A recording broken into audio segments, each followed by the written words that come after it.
You want to try to take 9 inches of our property. We will take 20 feet of yours. We've lived in our house for about 8 years in a rural neighborhood in Arizona. About a year ago, a guy from California bought the lot next to us and threw a fit about some things we had near the property line. We had placed a single fence pole, vaguely marking where we thought the boundary was. It was meant to be a temporary marker, but it ended up becoming permanent. This guy was absolutely furious that we had vehicles parked on his property, even though just the tip of one of our cars was touching the established boundary. He threatened to have our vehicle towed, so we decided to have an actual land survey done. It turned out the property line was a good 20 feet into his land. He should have just let things be and not made a fuss over a few inches.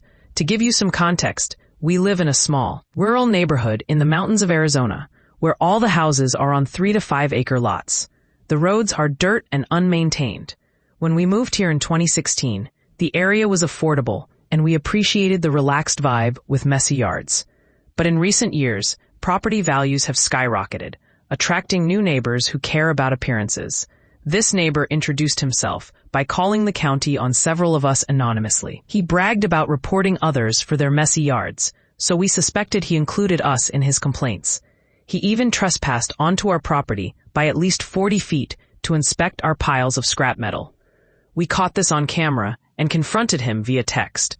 It turned out he was upset about buying land next to what he considered a pseudo-scrapyard. We had several cars in various stages of disassembly, which is normal for our area. What's more, he didn't even live on that lot. He bought it along with a small cabin 3 houses down, intending to turn it into an income property. After our text exchange, he confronted us in person, leaning against our no trespassing sign and shouting at us. Since then, we haven't seen him. We caught him on our security camera, looking at the survey markers, looking dismayed. It's possible we chased him out of the neighborhood entirely. Interestingly, the people on the other side of his lot, who also have a messy yard due to their small-scale pig farming, had such a bad experience with him that one of them even got a restraining order against him.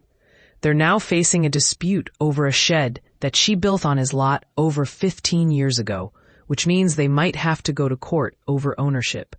Currently, we're building an unsightly fence along the newly surveyed property line.